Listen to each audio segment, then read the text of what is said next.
kita melihat indeks inflasi maupun deflasi yang terjadi di Aceh Timur tidak ada kemajuan yang signifikan.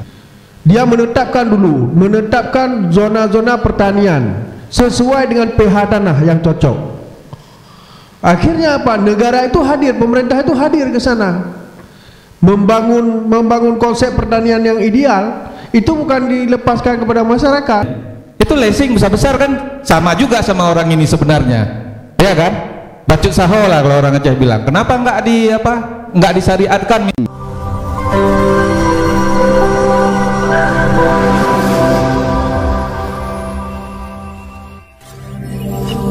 Oke, assalamualaikum warahmatullahi wabarakatuh. Kembali lagi bersama Jufrijan Channel. Kali ini kita akan kumpul bersama dengan aktivis-aktivis muda Aceh Timur dan juga aktivis 98 Aceh Timur. Sudah berkumpul bersama di sini akan membahas seputaran ekonomi dan hukum di Aceh Timur. Bagaimana kondisi terkini Aceh Timur?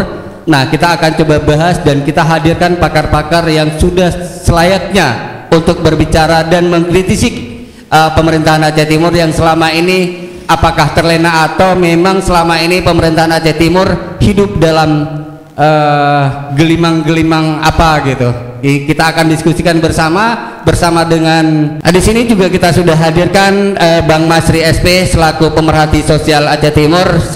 Assalamualaikum Bang Masri. Waalaikumsalam warahmatullahi wabarakatuh.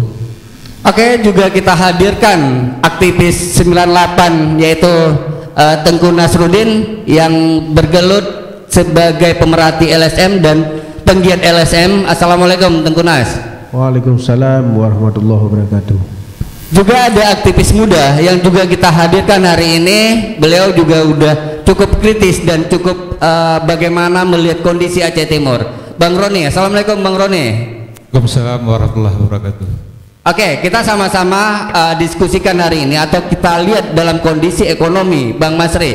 Nah, kira-kira Bang Masri melihat kondisi Aceh Timur hari ini, apakah ekonomi kita anjlok ataupun ekonomi kita sudah cukup membina hingga masyarakat menjadi sejahtera hari ini? Gimana kondisinya Bang hari ini? Terima kasih. Kalau kita melihat dari persoalan ekonomi, tentunya bukan hanya ruang lingkupnya Aceh Timur, tapi juga berpengaruh juga terhadap Aceh. Ya. Jadi pasca perdamaian MOU Helsinki, dari 15 tahun yang sudah perdamaian, kemudian dengan pelimpahan wewenang, dengan kucuran dana OSUS yang sangat luar biasa. Apalagi di Aceh Timur porsi penerimaan dana OSUS juga sangat terbesar karena di Aceh masih ada 2 kabupaten yang masih tergolong sebagai daerah tertinggal, termasuk Aceh Timur, satu lagi tidak salah Benar Meriah. Nah, dengan melihat kondisi saat ini, kita melihat indeks inflasi maupun deflasi yang terjadi di Aceh Timur tidak ada kemajuan yang signifikan, ya kan? Jadi lebih kepada stagnan. Nah, ini dapat dilihat dari pendapatan masyarakat, kemudian dari sektor produksi dan komoditi masyarakat. Nah, saya melihat gebrakan-gebrakan dalam hal pembangunan ekonomi di Aceh Timur masih sangat belum ada tampak yang lebih signifikan. Hari ini dari daya penyerapan tenaga kerja maupun dalam hal produksi komoditas masyarakat, termasuk dalam hal stabilitas harga barang. Nah, persoalan ini tentu dipengaruhi oleh beberapa faktor, di samping memang kebijakan pembangunan pemerintah yang terkait dengan masalah kebijakan-kebijakan yang punya koneksivitas dan aksesibilitas terhadap ekonomi masyarakat, juga dalam hal implementasi di lapangan, terutama terkait dengan sumber-sumber ekonomi yang ada di pedesaan, termasuk dalam hal pergerakan BUMG kita melihat, juga dalam hal perkembangan di sektor real.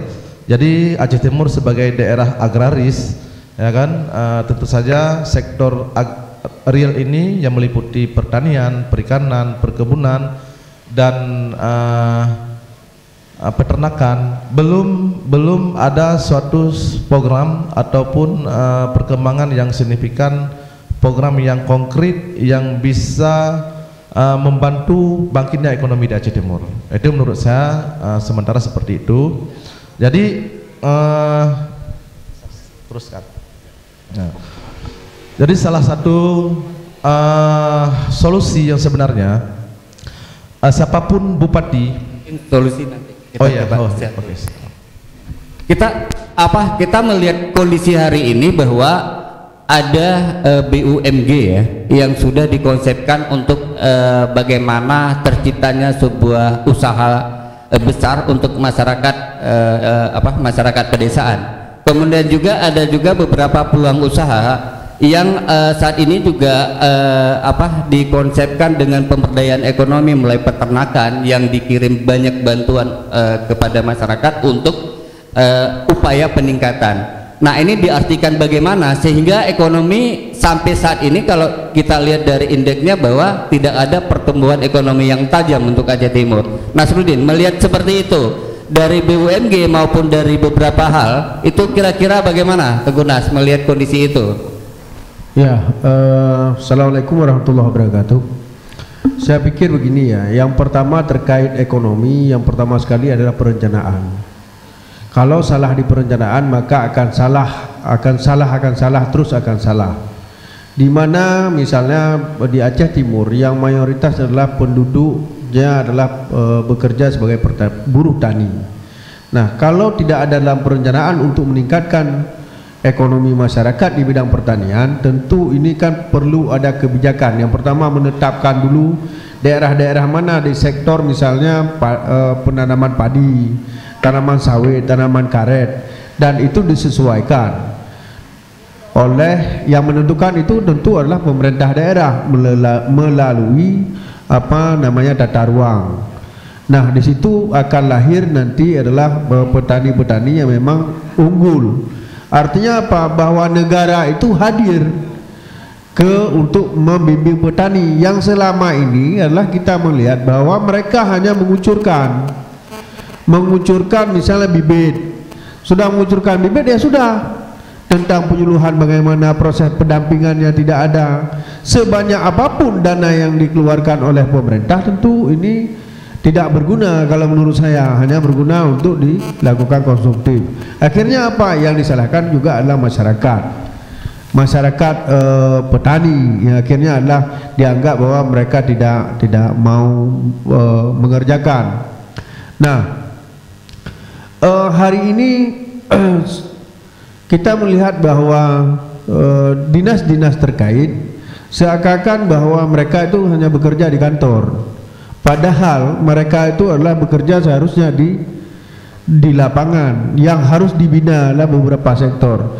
Ada sektor pertanian, ada sektor perikanan, ada sektor perkebunan, sehingga memang jelas bahwa ketika kita bicara bahwa pendapatan masyarakat juga indeksnya kan jelas bisa kita lihat. Hari ini kalau kita mau tanyakan berapa kali pertemuan dengan warga, dengan petani dari mana, apa capaian programnya, yang hanya realisasi adalah pupuk, hanya realisasi bibit, itu yang terus terjadi setiap tahun itu. Jadi pembinaannya kurang begitu.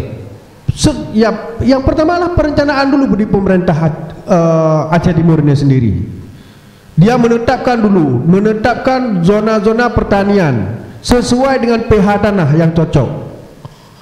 Akhirnya apa? Negara itu hadir, pemerintah itu hadir ke sana, membangun konsep pertanian yang ideal. Itu bukan dilepaskan kepada masyarakat, termasuk bagaimana adalah hasil meningkatkan produksi, dari produksi juga meningkatkan daya pemasarannya. Jadi jangan nanti kita semua masyarakat di Aceh Timur itu nanam cabai, semua tanam cabai, akhirnya harga murah. Nah, kita berharap bahwa di Aceh Timur ini pemimpin di kita sekarang ini banyak juga yang sebenarnya sudah pernah keluar Malah ada dulunya sebelum pandemi ini orang studi banding ke beberapa daerah. Artinya apa? Bahwa tidak efektif studi banding itu. Tidak efektif studi banding. Karena apa? Kalau sampai hari ini kalau kita lihat belum ada perubahan tuh, apa studi banding? Jadi kita berharap bahwa ini mereka fokus dulu. Nah, DPR juga jangan hanya menerima usulan program, hanya kegiatan yang diterima. Kita berharap juga kepada teman-teman DPR ke depan, dia punya ditanya dulu ini untuk bibit mana? Bibit padi. Sesuai dengan bibit padi itu sesuai dengan pH tanah enggak? Sudah kalian buat penelitian enggak? Artinya bahwa bibit tersebut ketika dia tanam di daerah Simpang Ulim misalnya atau Nibong misalnya, itu sesuai dengan pH tanah. Akhirnya apa? Petani itu juga nanti adalah makmur ketika sesuai. Nah, kalau enggak sesuai asal bagi-bagi saja. Sami mawon akhirnya, dan itu setiap tahun program-program seperti itu. Nah, akhirnya kita harus menyatakan bahwa bukan petani yang bodoh, tetapi adalah oknum pemerintahan adalah yang bodoh. Artinya sehingga ekonomi masyarakat ya kayak gini terus, dia sejahtera bukan karena pemerintah, tapi karena berinovasi sendiri sehingga mereka sejahtera. Jadi nggak perlu bangga pemerintah ketika misalnya ada petani 1-2 yang sejahtera. Mungkin itu pandangan saya. Oke, Bang Roni, ada yang ingin mau ditambahkan tentang ekonomi, Bang? Baik, terima kasih. Salam hormat dulu nih buat senior-senior saya, Bang Masri, Bang Nasruddin, juga Bang Jufri, senior-senior. Saya juga banyak belajar dari Anda semua tentang apa. Mungkin saya kalau bicara masalah ekonomi di Aceh Timur, saya mungkin tidak sebaik Bang Masri sama Bang Nasruddin. Beliau-beliau ini kan udah paham lebih detail gitu kan. Tapi saya mungkin lebih menyampaikan pendapat lewat perspektif sipolnya, hak-hak sipil dan politik. Nah, seperti itu. Kalau saya lihat perekonomian di Aceh Timur ini, ya kalau kita bilang ekonomi ekonomi elitnya ya alhamdulillah bagus. Elit Aceh Timur ya sejahtera semua. Tapi kalau mayoritas untuk masyarakat, khususnya masyarakat miskin, itu bisa dikatakan nggak jelas. Nah gitu. Jadi mungkin kami pernah menyampaikan pendapat, kritikan-kritikan kami bahwasanya pemerintahan Aceh Timur ini yang dipimpin Bupati Rohki gagal mensejahterakan rakyat di Aceh Timur ini. Padahal sudah 2 periode ya, nah, seperti itu. Jadi begini, ditambah lagi misalnya seperti salah satu contoh yang bisa dijadikan potensi pengembangan ekonomi yang real, yang nampak-nampak oleh masyarakat, misalnya dari BUMG, misalnya dana desa tuh, dana desa itu kan jelas-jelas ada tuh, aturannya, regulasinya ada, uangnya ada, segala macam, tapi tetap nggak hidup juga. Nah ini ada apa? Kan seperti itu. Artinya ada apa-apanya di dalam manajemen ya tentu kalau dibilang salah, kan ini sekarang nih kalau misalnya ada persoalan-persoalan di desa yang harus disalahkan itu kan kecil, bukan bupatinya, ya kan, ataupun bukan pemimpin-pemimpin daerahnya. Sementara kan orang ini siapa yang pimpin, kan begitu. Kalau orang ini nggak beres, yang nggak beres kan pemimpin yang di atasnya itu juga yang lebih nggak beres lagi. Jadi kita jangan bilang beres-beres, ternyata faktanya nggak beres, kan seperti itu. Kemudian masalah misalnya perekonomian. Kita banyak perusahaan-perusahaan ataupun dari sumber-sumber outsource dan sebagainya sebenarnya melimpah untuk menghidupkan perekonomian masyarakat ini banyak sekali. Misalnya untuk pemuda, pengangguran, rakyat miskin dan sebagainya. Saya ngomong ini karena saya pahamnya di bagian yang seperti itu gitu. Bisa kan misalnya seperti kami pernah ngasih ide supaya misalnya contohnya Medco tuh gas tuh, menghasilkan gas segala macam 10 juta untuk 1.000 orang, 10 juta untuk 1 orang, 1.000 orang tuh uangnya baru 10 miliar. Kalau dipakai aja tuh dana COVID yang nggak jelas itu 30,7 miliar tuh kan nggak jelas kemana dananya tuh. Dipakai itu aja 10 miliar, itu bisa menghidupkan berarti 1.000 pemuda, menghidupkan usaha 1000 pemuda, juga termasuk mak-mak mungkin yang nggak tahu mau kemana, usahanya kayak mana segala macam. Itu dari 10 miliar itu, pada 10 miliar belum triliun itu, kan gitu. Jadi kenapa hal-hal yang seperti ini tidak terwujud di Aceh Timur ini? Belum lagi seperti yang dibilang sama Bang Mas, sama Bang Masri tadi, persoalan-persoalan yang sifatnya lebih besar gitu kan. Kenapa ini nggak terwujud? Kesejahteraan masyarakat ini nggak terwujud karena nggak dipikirkan sama mereka ini, baik legislatif maupun eksekutif. Legislatif ya kemungkinannya setelah dia duduk, ini maaf aja kita bilang, setelah dia duduk dia pikirkan apa persoalan ataupun beban-beban dia ketika kampanye, hutang kampanye dan sebagainya, kemudian kebutuhan-kebutuhan untuk mensejahterakan dirinya. Kemudian eksekutif seperti itu juga, baik dari hal-hal yang kecil sampai ke proyek-proyek yang ada di Aceh Timur digunakan ataupun dimanfaatkan untuk memperkayakan diri dan kelompok. Inilah yang bikin Aceh Timur ini ekonominya bobrok. Jadi kasarnya begini, seperti kutukan ya. Mau punya uang triliunan pun untuk perekonomian rakyat di Aceh Timur ini, kalau misalnya pengelolaannya bobrok, ini rakyat nggak akan sejahtera. Nah seperti itu Pak. Nah, setiap tahun itu ada dianggarkan untuk BUMG yang seperti diutarakan oleh Roni tadi, bahwa untuk menghidupkan ekonomi masyarakat melalui BUMG itu sudah satu konsep ataupun suatu jalan yang cukup signifikan untuk pertumbuhan ekonominya. Namun coba kita lihat sekarang Bang Masri, ya kan, konsep BUMG cuma mendirikan LPG, mendirikan galon gas. Apakah itu konsepnya yang dianjurkan dari DPMG-nya gitu? Nah, yang kita tahu bahwa DPMG itu adalah BUMG itu adalah badan usaha milik Gampung, ya kan, yang nantinya dana itu coba untuk diusahakan, bukan untuk mendirikan galon aqua hanya kecil seperti itu. Jadi konsepnya terkecil. Gimana Bang Masri melihat seperti perkembangan selama ini terhadap hal tersebut? Yang pertama terkait dengan tujuan BUMG, yaitu untuk pengelolaan aset desa yang yang untuk produktif, supaya melalui badan usaha milik masyarakat tersebut bisa membantu meningkatkan perekonomian masyarakat, kemudian bisa menampung tenaga kerja, bisa mengurangi pengangguran dan macam-macam. Nah, kita melihat dari keseluruhan desa yang ada di Aceh Timur, mungkin ada desa yang memang berhasil dalam hal pengelolaan BUMG, ada desa yang stagnan, tapi kebanyakan BUMG itu gagal. Gagal di samping memang asetnya tidak jelas, padahal anggaran desa sudah beberapa tahun digulirkan untuk penyertaan modal BUMG. Bahkan ada informasi yang kita sendiri, ada anggaran dialokasikan sampai 240 juta untuk BUMG, tapi uangnya hilang, ya kan, raib uangnya, banyak itu. Jadi karena seharusnya dalam hal pengelolaan BUMG itu di samping memang jelas programnya, harus jelas pengawasannya, juga pendampingannya. Nah, di sini kita melihat dalam upaya pendampingan di program BUMG sangat lemah, ya kan, sangat lemah. Jadi menurut saya sepakat apa yang disampaikan oleh Bang Nasruddin. Jadi untuk pembangunan arah kebijakan ekonomi Aceh Timur itu kemana arahnya?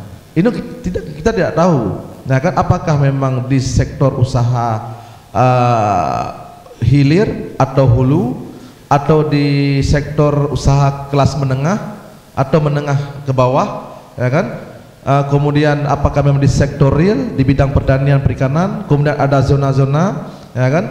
Ini kita tidak melihat karena tidak ada master plan-nya, tidak ada blueprint-nya tentang arah pembangunan ekonomi pemerintahan Aceh Timur. Itu belum kita melihat.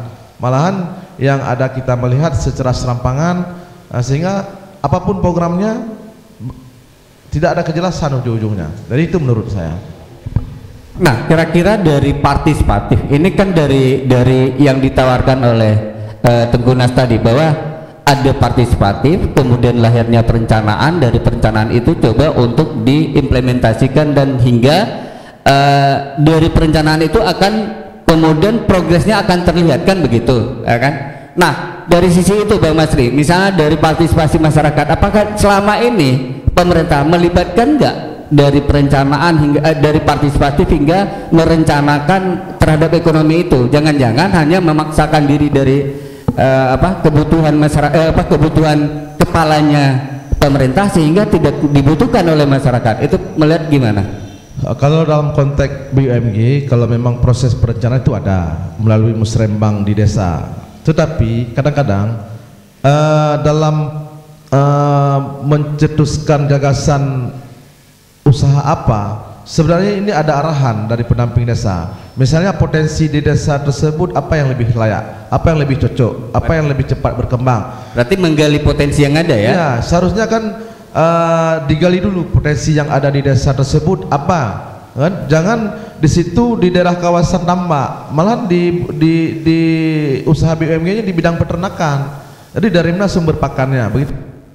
Jadi harus ada suatu konsep yang jelas.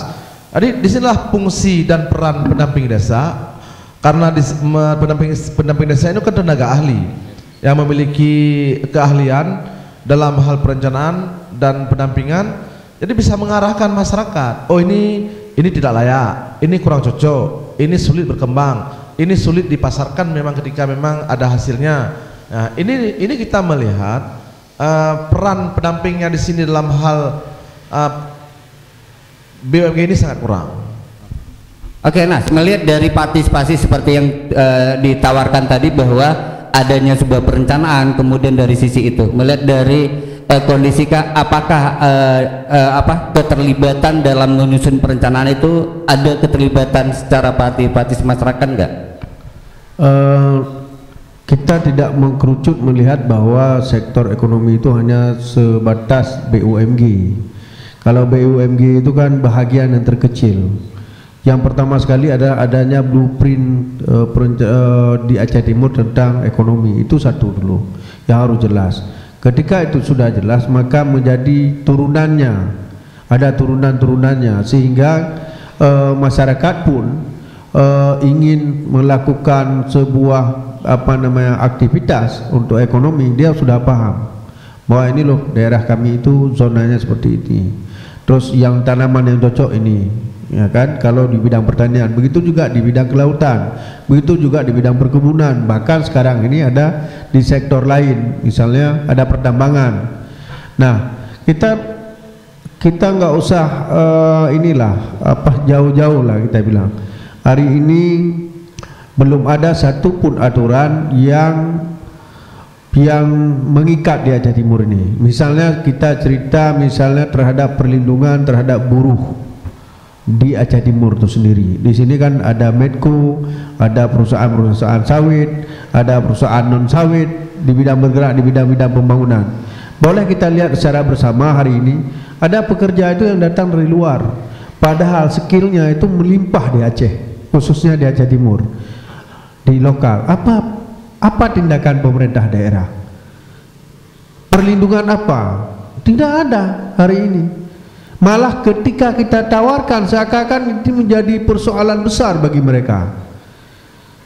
Nah, kemarin misalnya kita bicara terkait dengan perusahaan-perusahaan yang ada di Medco misalnya, di perkebunan sawit misalnya.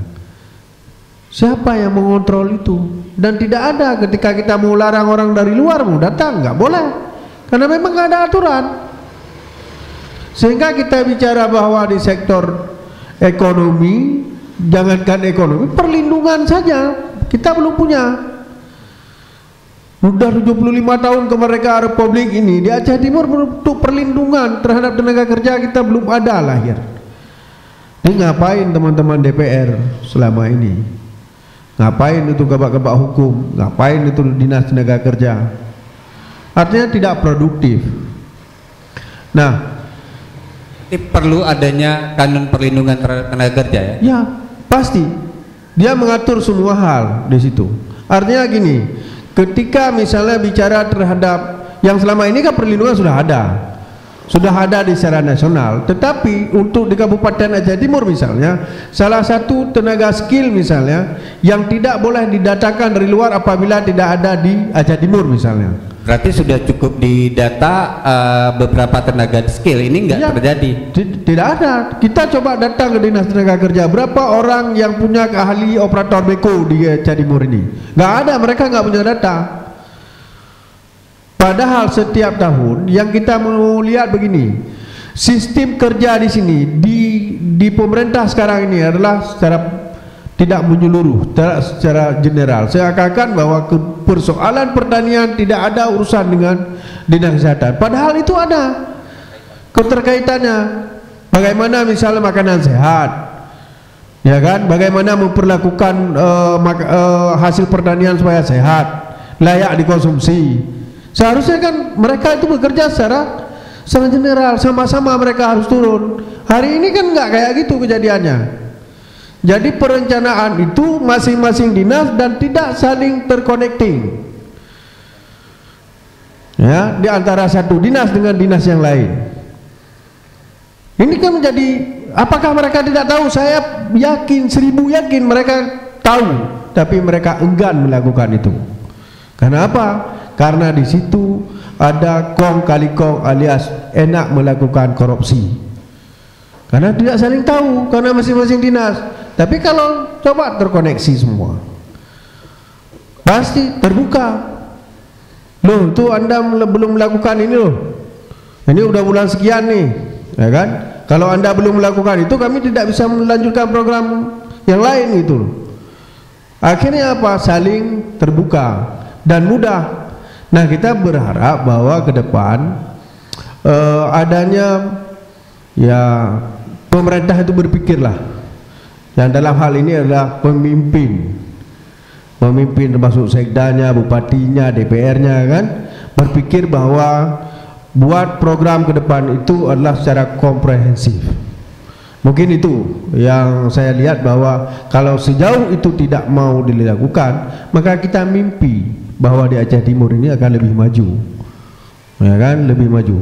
Karena yang kita tahu bahwa kita punya niat bahwa sama-sama semua ingin mensejahterakan rakyat, tapi kita melihat bahwa upaya untuk mensejahterakan rakyat itu enggak ada. Dengan dibiarkan rakyat berjibaku sendiri. Contoh misalnya kayak kita bicara misalnya persoalan yang paling kecil BUMG. Ya, mereka berjibaku sendiri dengan ide-idenya sendiri segala macam. Ya, menurut mereka itu mudah membuat galon air isi ulang, dibuat itu. Tapi inovasi seharusnya yang ada dari pendamping desa, dari DPMG misalnya, dari dinas kesehatan yang mereka coba turun misalnya ke sana juga nggak ada. Seakan-akan bahwa inovasi itu hanya modal, seharusnya bukan itu yang harus dijual, produk yang harus dijual. Setingkat Aceh Timur ini kan nggak mustahil nggak ada produk. Tapi brand di Aceh Timur apa hari ini? Kalau di Sare ada keripik misalnya, ada produk. Tapi di Aceh Timur ini produknya apa gitu?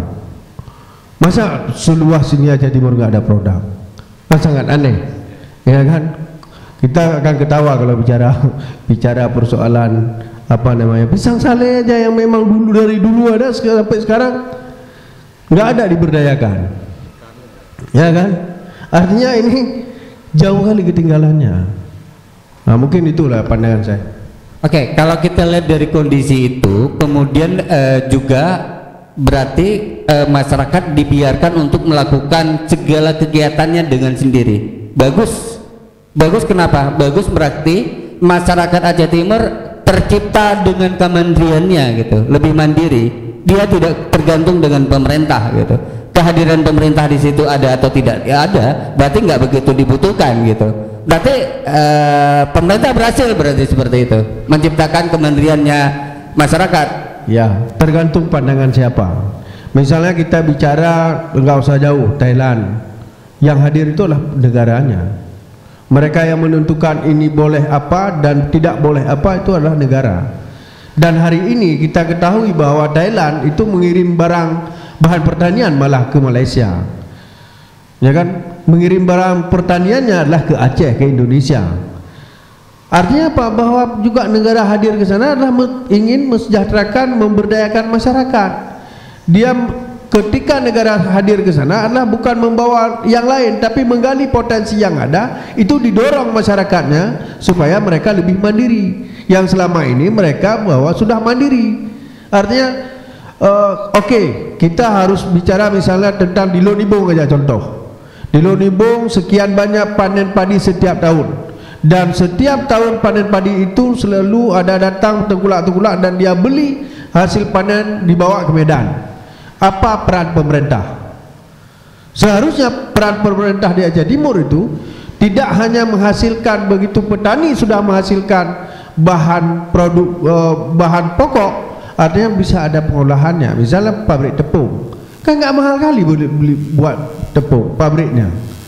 Artinya ada pemerintah ini kan cukup anggarannya, dia buat pabrik tepung, sehingga berasnya tidak, padi yang sudah dihasilkan tidak dibawa lagi ke Medan, dan cukup untuk dikonsumsi oleh masyarakat di Aceh Timur. Nah, disitulah hadirnya negara, hadirnya pemerintah. Tapi yang selama ini akhirnya apa yang terjadi? Mereka sudah hidup dan mau bertani tanpa ada kehadiran pemerintah. Tetapi kehidupan polanya meningkat. Tapi itu juga harus dilihat secara nasional. Dilihat secara nasional bahwa Bupati kita ini, Bupati Rocky ini sudah mendapat penghargaan tanpa apa, WTP itu tanpa apa namanya itu? WTP apa namanya? Penghargaan tanpa pengecualian itu berturut-turut 6 kali. Berarti dari nilai pusat itu Bupati Rocky berhasil kan? Tapi kenapa kita bisa melihat seperti kan, itu? Tapi wajar tanpa prestasi kan ya gitu. Itu faktanya. Wajar tanpa prestasi. Tapi kan faktanya wajar tanpa prestasi kan kayak gitu. Nah, dari sisi itu Sinas lihat bahwa Aceh Timur nggak berhasil, tapi dia dapat penghargaan 6 kali. Nggak mudah untuk mendapatkan penghargaan berturut-turut 6 kali. Begini dia, kalau perlu saya ingin membuka pemikiran. Kalau saya datang ke tempat orang, ya kan, tentu bahwa yang disajikan pasti makanan yang enak-enak, ya kan. Yang ditunjukin adalah tempat yang indah-indah, karena saya pendatang nih, tamu. Kecuali yang menilai WTP, memberikan WTP itu adalah kami sebagai penduduk masyarakat Aceh Timur. Baru kita bangga. Ini orang datang dari luar, baru 3 hari dia kasih WTP. Ya wajar, karena dia nggak tahu.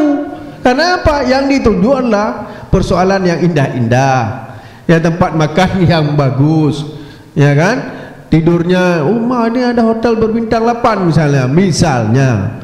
Nah, padahal hotel itu kalau dia sebagai orang yang teliti, dia akan periksa berapa tamu yang datang ke Aceh Timur ini, tiap bulannya berapa orang, bagaimana pendapatannya. Dia baru bisa mengukur. Dan sebenarnya WTP itu nggak ada urusan dengan ekonomi, itu kan urusan administrasi, keuangan. Iyalah persoalan pengeluaran. Enggak, artinya juga ekonomi berhasil. Bukan ekonomi masyarakat yang diukur, ya kan? WTP itu mana ada urusan dengan kesejahteraan masyarakat. Penghargaan lah yang diberikan. Artinya dengan ada penghargaannya itu berarti kerja-kerja termasuk salah satu kerjaannya ekonomi juga berhasil. Kalau saya sebagai tamu tetap memberikan penghargaan. Kalau saya sebagai tamu, nah, kan wajar. Bang Masri, terhadap WTP itu gimana tanggapan Bang Masri? Itu kita lihat bahwa 6 kali, nggak mudah Bang Masri, nggak mudah. 6 kali berturut-turut dapat penghargaan, itu susah sekali di prestasi itu Bang. Sebenarnya tentang WTP itu nggak ada korelasi dengan masalah ekonomi, karena WTP itu dinilai tentang tata kelola keuangan, nah kan. Jadi ketika memang tata kelolanya seperti tadi, baik pengeluaran, kemudian penerimaan itu bagus secara administrasi, di situ dilihat indikatornya, sehingga diberikan mungkin sejenis apa namanya itu WTP, apa namanya tadi artinya wajar tanpa penilaian, wajar tanpa pengecualian, kan? Jadi itu lebih kepada administrasi seperti yang disampaikan oleh Bang Nasruddin. Nah, sedangkan dilihat dari indikator ekonomi yang ada di Aceh Timur, ini dapat kita lihat bahwa Aceh Timur dan juga daerah lainnya ya masih berstatus ataupun bertumpu pada konsumtif, masih menjadi daerah konsumtif, belum berhasil keluar sebagai daerah produktif.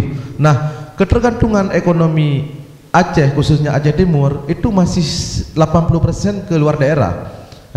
Padahal bahan baku, kemudian potensi-potensi yang ada di situ cukup besar sebenarnya. Bila memang diolah, diproduksi menjadi bahan jadi, bisa bersaing dengan daerah luar. Ini contohnya aja, tongkrak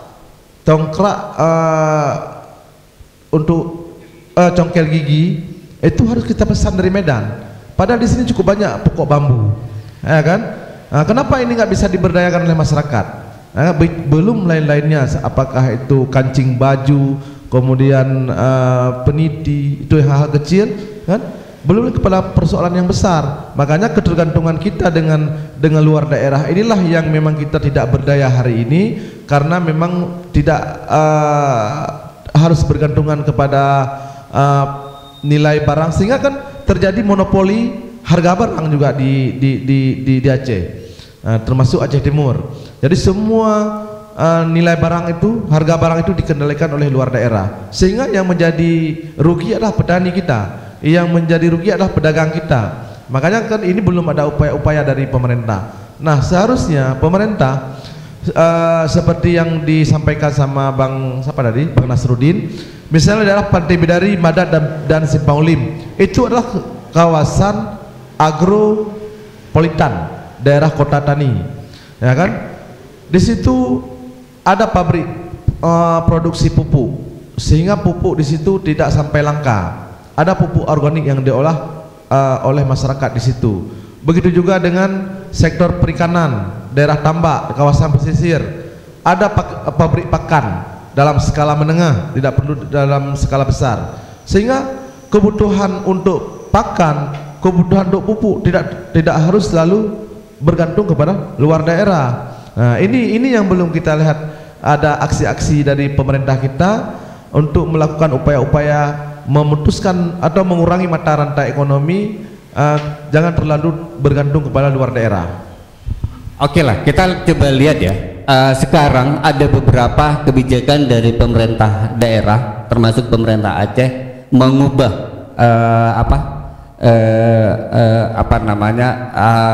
bank misalnya ya ke syariah. Itu beberapa bank melihat bahwa sudah dicoba untuk disyariahkan, kan? Kemudian pelaku-pelaku ekonomi yang ada di Aceh juga, misalnya lesen mobil, showroom mobil. Apakah showroom mobil itu juga, ataupun showroom kereta, ataupun showroom sepeda motor, apakah mereka sudah menjalankan juga sesuai dengan syariah, ya kan?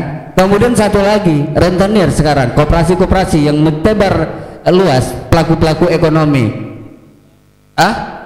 Leasing, apakah leasing itu juga udah menjalankan sesuai dengan syariah? Apakah pemerintah mengontrol ke situ, kan? Kemudian juga Bang Roni, termasuk juga rentenir yang ada. Kalau kami sebutkan rentenir, nah terserah, tapi koperasi-koperasi, bangke-bangke yang ada, apakah sekarang bangke-bangke itu nggak dilihat oleh pemerintah bahwa itu juga mereka melakukan pelanggaran syariah di situ? Kenapa nggak ditindak, dibiarkan begitu aja gitu terhadap perekonomian? Nah, apakah berpengaruh terhadap faktor-faktor tersebut bahwa ekonomi kita semakin anjlok dikarenakan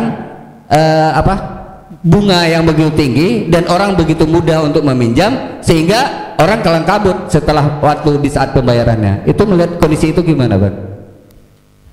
Baik, terima kasih. Kalau saya ngelihatnya berarti nyambung sama yang dibilang sama Bang Masri tadi, itu berarti kita belum masuk ke masyarakat produksi, kita baru masuk ke masyarakat konsumen, ya kan, yang gila belanja. Nah, ini kan ideologi global. Secara nasional kita sudah mutlak dijadikan masyarakat kapitalistik, ya kan. Kemudian sekarang di Aceh sendiri, juga di Aceh Timur ya khususnya, kita sudah hampir paripurna menjadi masyarakat kapitalistik. Artinya masyarakat yang full konsumsi saja dia nggak minim produksi tapi full konsumsi. Artinya apa? seperti perusahaan leasing, rentenir liar tadi dan sebagainya, terlepas dari persoalan urusan syariat. Ini mereka ini kan secara kasat mata ataupun sederhananya kita bilang kan mereka ini yang mengeruk, dari sisi lain mengeruk hasil daerah ini, hasil pendapatan masyarakat. Dia keruk, dia bawa terbang ke Jakarta, Jakarta bawa terbang ke luar negeri untuk bahan baku, untuk produksi dan sebagainya. Itu udah jelas-jelas secara diskursusnya, secara teoritis itu memiskinkan suatu negara, bahkan memiskinkan suatu daerah, bahkan suatu negara. Nah gitu. Terus kemudian kita menyambung lagi persoalan ekonomi Aceh Timur tadi. Saya sekali lagi ingin menyampaikan bahwasanya di Aceh Timur ini elitnya tidak memikirkan perekonomian rakyat, itu fakta. Nah, jadi walaupun misalnya kita bilang tadi WTP tadi wajar tanpa pengecualian memang nggak ada hubungannya sama ekonomi, saya mau plesetin aja kepanjangannya, jangan wajar tanpa pengecualian, wajar tanpa prestasi. Nggak ada prestasinya di bidang apa pemerintahan Bupati Rocky ini prestasinya yang benar. Yang lurus-lurus bidang apa? Ekonomi nggak benar, sosial nggak benar, ya kan? Di bidang hukum begitu, politik apalagi mendominasi, kalau nggak pilih si ini, begini. Jadi nggak ada prestasinya sebenarnya. Jadi slogan Aceh Timur Beres itu ya seperti yang kami sampaikan tadi, itu sebenarnya fakta, hoak, nggak ada faktanya, nggak ada. Kan seperti itu. Program-program ini sebenarnya kalau nggak ada program dari pusat, nggak ada dari provinsi dan sebagainya, nyaris nggak ada program yang berpihak kepada rakyat, tuh nggak ada. Yang ada apa? Untuk segelintir dan sekelompok orang. Nah, ketika kita berbicara seperti ini kan kesannya kita bicara atas dasar kebencian, kan seperti itu. Tapi faktanya seperti apa? Sekarang nggak usah kita jauh-jauh kita bilang ini perekonomian yang yang dari sawit, dari ini, dari itu Pasaridi, lihat aja Pasaridi kayak mana bentuknya itu kan kayak kandang ayam besar itu, maaf nih kita bilang. Kemudian Kualaidi itu sentral ekonomi yang disinggung oleh Bang Nasruddin, seperti apa perhatian pemerintah Aceh Timur. Jadi ekonomi di Aceh Timur ini baru akan difikirkan jika menguntungkan bagi elit. Ya, jadi kalau menguntungkan bagi rakyat, program-program menguntungkan bagi rakyat, nggak menguntungkan bagi elit, nggak ada di Aceh Timur ini, nggak akan ada program itu. Tapi kalau misalnya dia menguntungkan bagi elit, ya, bagi elit politik baik legislatif maupun eksekutif, ya itu kan kong-kelikong aja mereka tuh, ya kan, menguntungkan bagi mereka, program-programnya bakal ada. Nah, jadi seperti itu Bang. Nah, jadi kalau dibilang oh ini ada pemerintahan ini berprestasi segala macam, hoak itu. Oke, Mas, ada tambahan? Saya tambahkan sedikit, tanggapi seperti Bang Amaroni sampaikan, kan? Saya tambahkan sedikit apa yang disampaikan oleh Bang Roni tadi. Pejabat di Aceh Timur sendiri, tingkat kreativitas mereka cuman bisa menghabiskan uang daerah saja. Kadang-kadang uang daerah saja sendiri silpa. Itu belum kita bicara kepada dana-dana jemputan atau program ke luar daerah, ke pusat. Cuma mereka hanya mampu. Ya sudah ada aja silpa. Ya ada silpa itu kan. Jadi itulah tingkat kreasi sehingga wajar tadi mendapatkan WTP, wajar tanpa prestasi atau wajar tanpa penilaian, ya kan? Tadi diberikan tanpa penilaian. Saya ingin menambahkan terkait dengan syariat Islam tadi ya, disinggung-singgung tentang syariah lah kan. Kalau manusianya belum syariah ya semua belum ya tak syariah. Artinya apa? Manusia pelaksana kegiatan tersebut itu belum syariah. Gimana dia mau paksakan kepada orang lain syariah? Bank misalnya, bagaimana kita misalnya mengakui bahwa bank syariah? Hanya pemindahan nama aja, bank konvensional ke syariah. Berapa orang misalnya ketika dia memberikan bantuan usahanya labanya dibagi, tapi ini sudah ditentukan, gimana mau tapi ada ijab kabul. Yalah, ijab kabul itu kan memudahkan.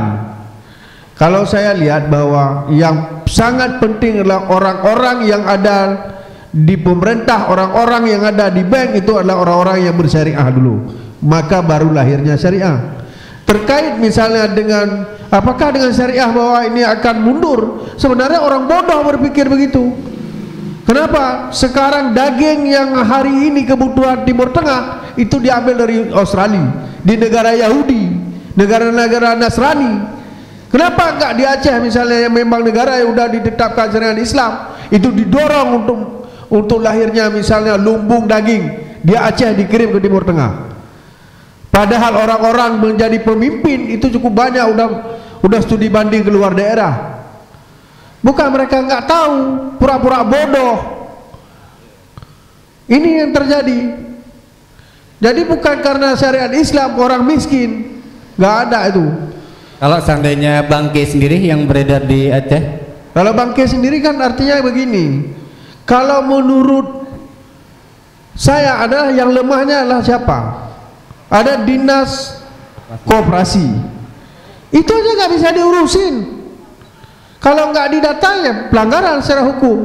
Mereka datang beroperasi di sini. Artinya kan ada proses pembiaran.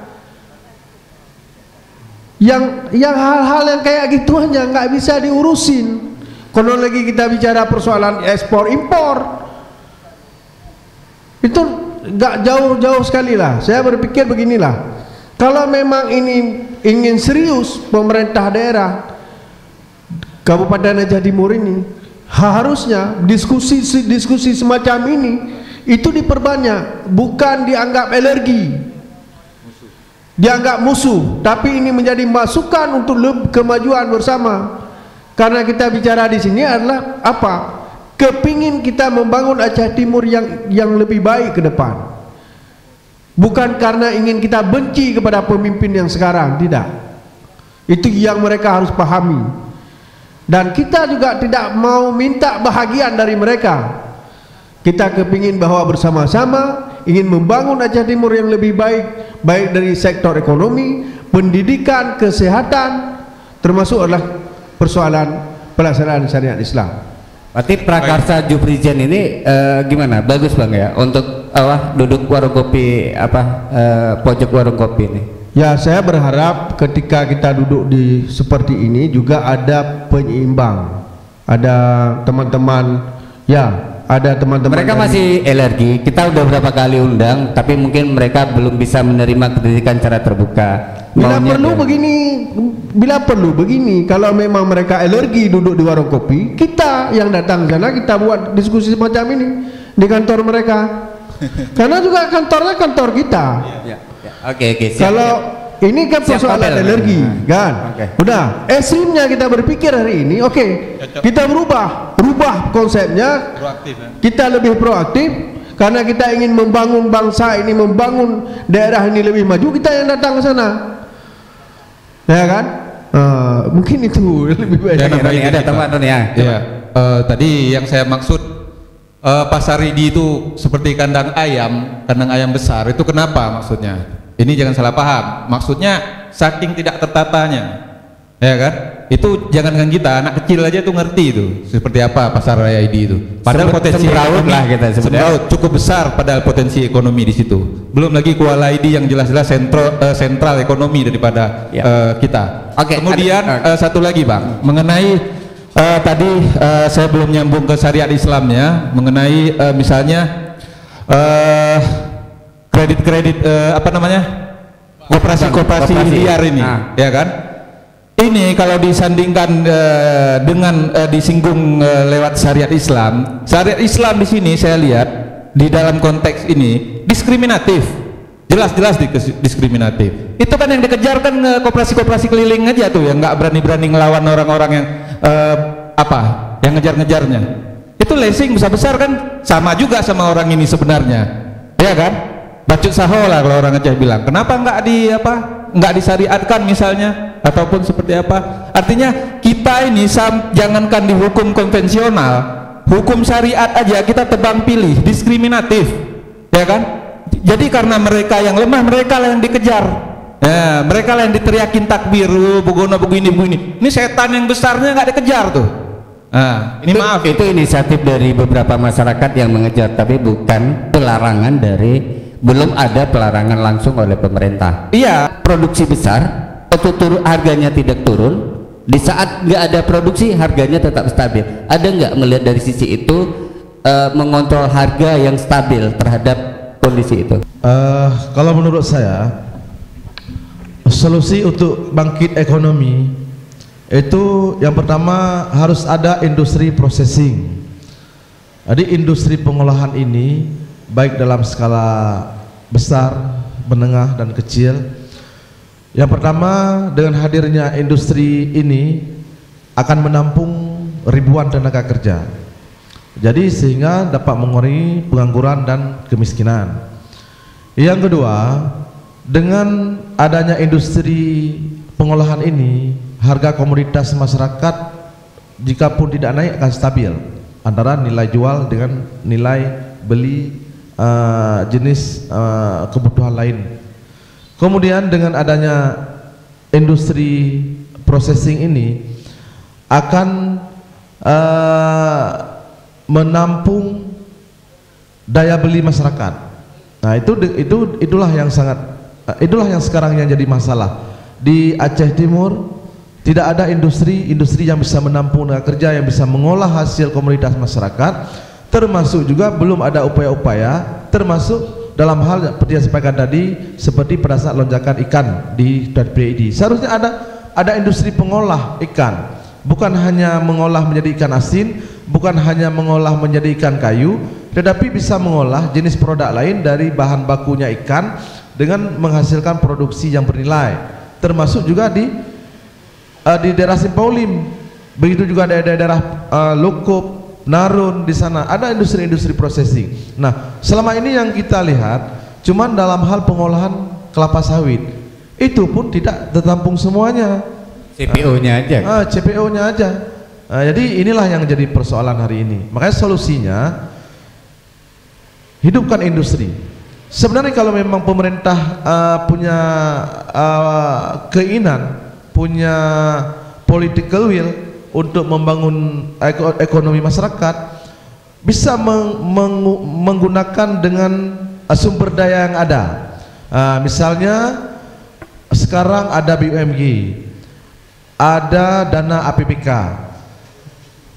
setiap tahun bisa dialokasikan untuk membangun industri. Misalnya di Simpaulim mau dibangun pabrik pakan ikan, karena di sana luas lahan tambak dari Simpaulim, Madak sampai ke Juluk sangat luas. Berapa butuh anggaran? Misalnya butuh anggaran 10 miliar, kan? Bisa ditanggulangi melalui dana APBK sebagai dana talangan, bisa melakukan fasilitas, menggunakan fasilitas kreditur di bank, kan? Juga bisa menggunakan investasi secara kecil-kecilan. Ini jangan programnya celangit, sehingga tidak pernah kesampaian, harus menunggu investor dari Arab Saudi, harus menunggu investor dari Turki, ya kan? Sebenarnya bila memang pemerintah ada kemauan, ya kan, bisa mampu dilakukan oleh pemerintah Aceh Timur sendiri. Oh, di daerah ini di sini apa yang dibutuhkan, di daerah Penarun apa industri yang perlu dibutuhkan, walaupun dalam skala menengah, ya, tanpa harus dari industri tersebut bisa menampung mungkin 200 sampai 300 tenaga kerja di situ. Nah, itu menurut saya. Ya, kalau saya melihat begini, saya hanya ingin menambahkan sedikit apa yang disampaikan oleh Bang Masri tadi, bahwa terkait dengan sektor perikanan misalnya. Hari ini kita ketahui tentang perikanan itu sendiri, jangankan untuk mereka pikirkan terhadap menghidupkan industri-industri, tapi untuk perlakuan hasil tangkapan aja enggak disosialisasikan. Begitu murah ikan. Karena apa? Karena perlakuan ikan oleh si nelayan itu masih salah. Ya, artinya apa? Bahwa kalau perlakuan hasil tangkapannya salah, maka yang terjadi adalah harganya murah. Satu. Kita lihat misalnya ikan tokol Rp3.000 per kilo. Padahal mereka sudah berjibaku di laut segala macam. Saya bicara persoalan perlakuan, ada kehadiran dinas terkait ke sana. Saya lagi-lagi bicara persoalannya adalah ada negara hadir. Ya, karena kepentingan saya adalah negara itu harus betul-betul hadir di tengah masyarakat. Upi-upi adanya dinaikkan tuh. Artinya jangan menerima gaji doang, menerima laporan doang, tapi mereka betul-betul hadir ke sana melihat perlakuan ikannya seperti apa. Mereka tidak tahu mendiskusikan persoalan itu bersama dengan nelayan. Sehingga apa? Kalau ketika ikan di ID ini murah, ada perlakuannya bagus, nanti bisa dikirim ke luar daerah misalnya. Kestorit aja, tempat penampungan kestorit aja kita masih punya swasta yang dibangun sama Faisal kalau saya tidak salah di ID. Tapi seharusnya pemerintah juga ada koprindaknya, ada dinas kelautan.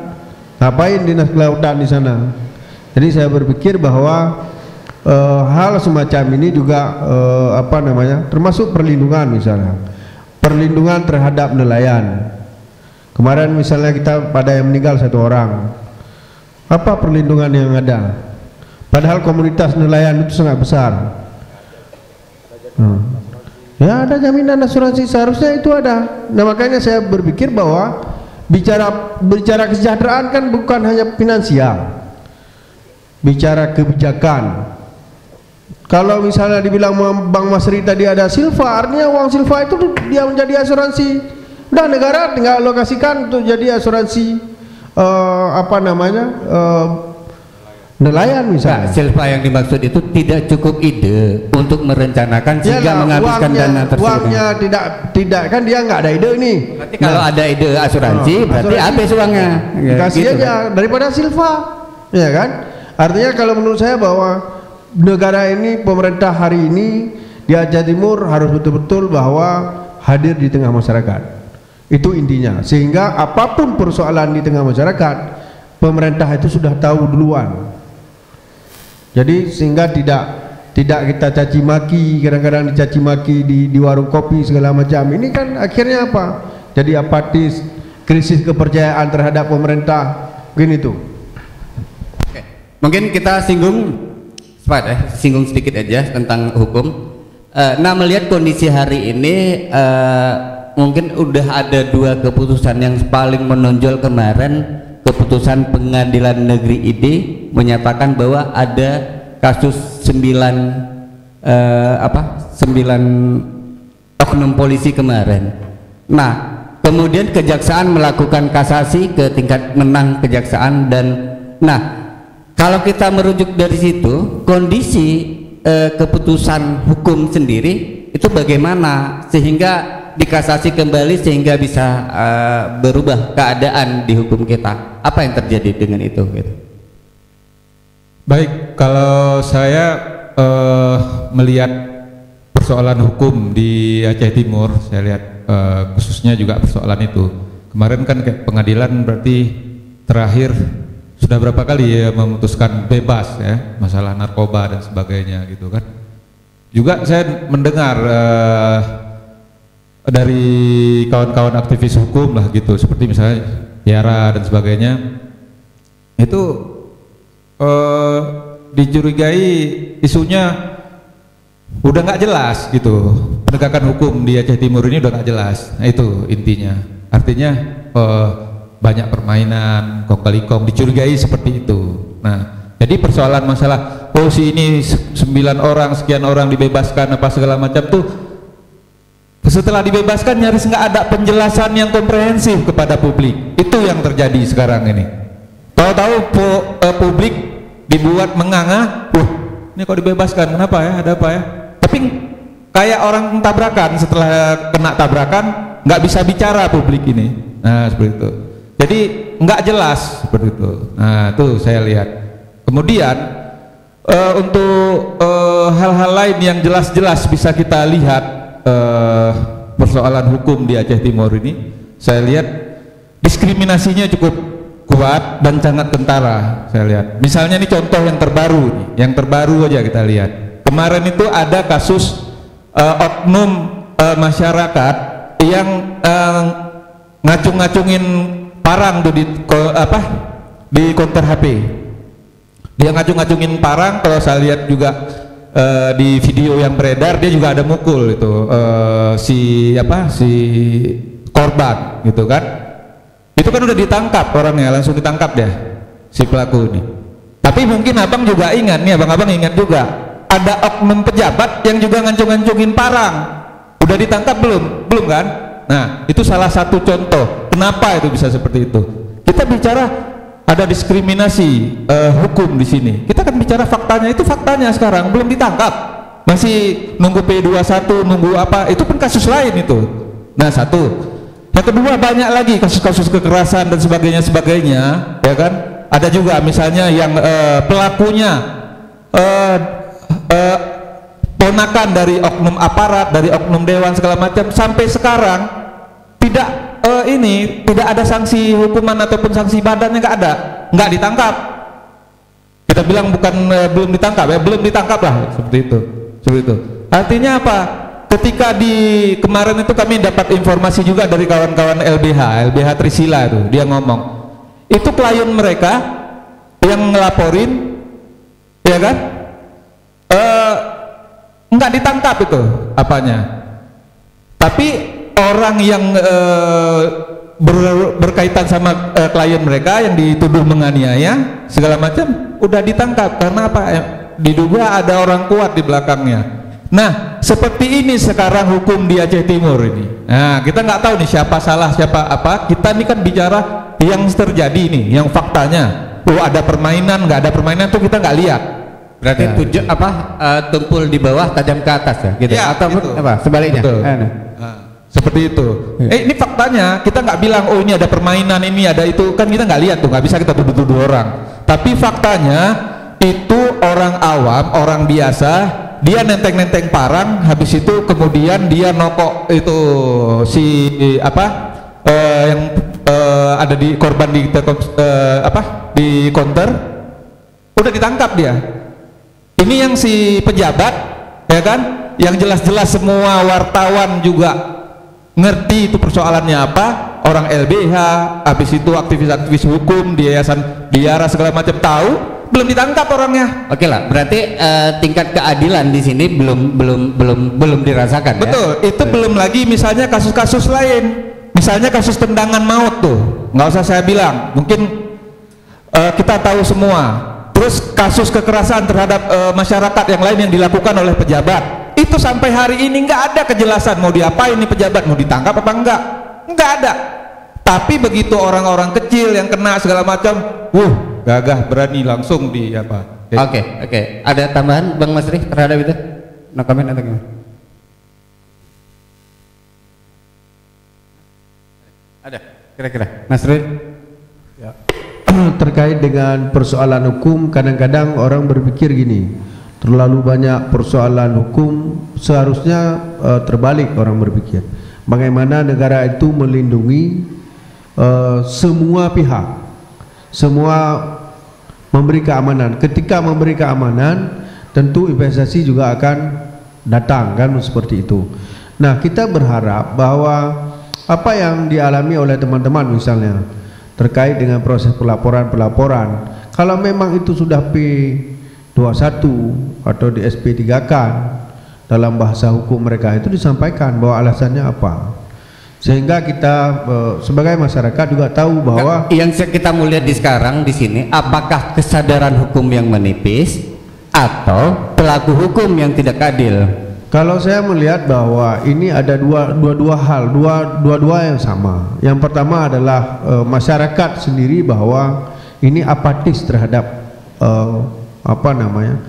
trust, kepercayaan masyarakat terhadap kepada penegak hukum itu kan belum terbangun.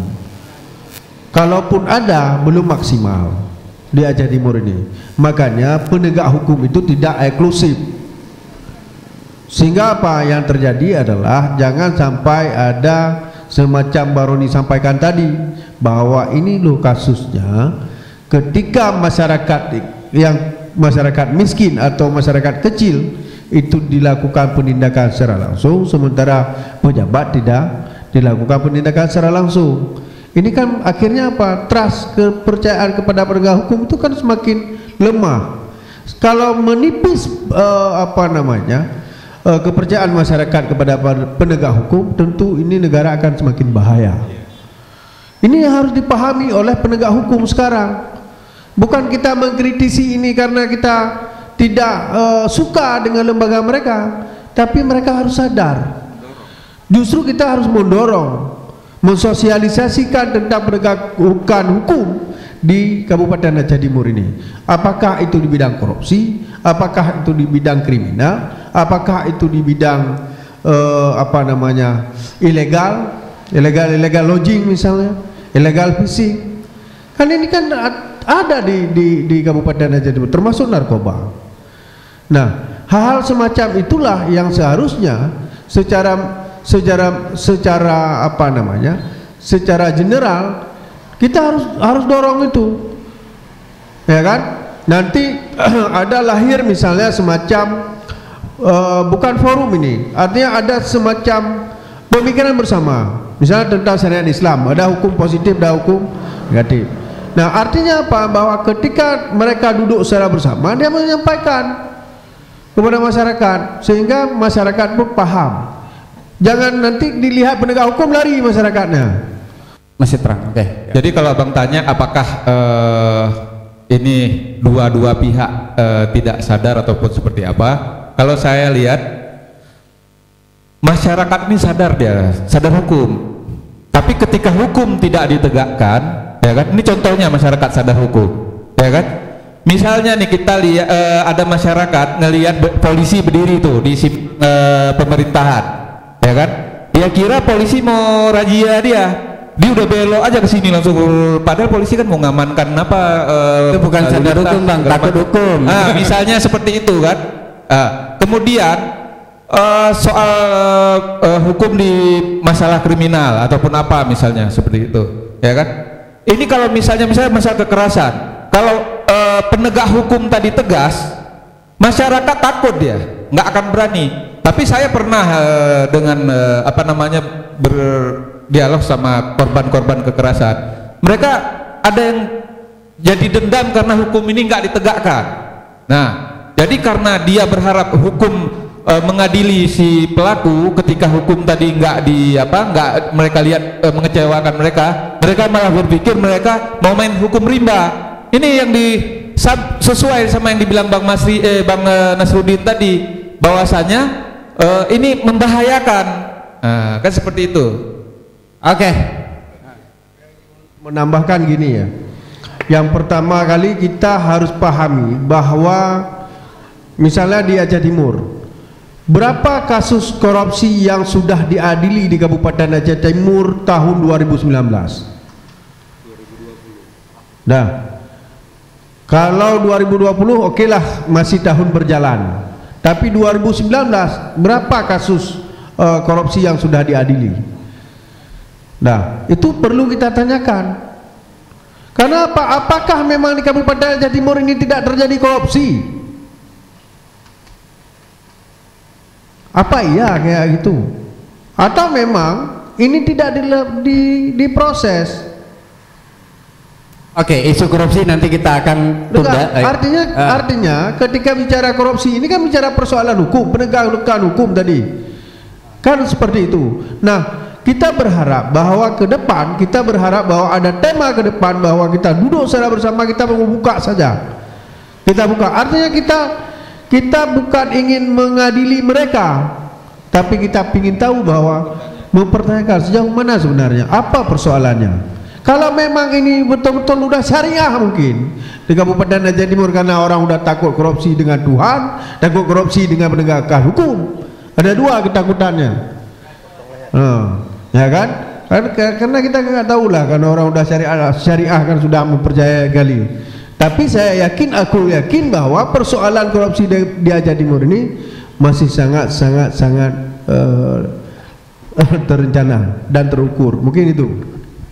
Oke, terima kasih buat kawan-kawanku semua yang telah mau bergabung untuk berdiskusi, memecahkan sedikit persoalan. Walaupun kita tidak banyak bisa memberi kontribusi, namun inilah kontribusi yang mampu kita berikan hari ini kepada masyarakat dan kepada Aceh Timur, bahwa bagaimana kita akan menciptakan Aceh Timur yang lebih baik ke depan.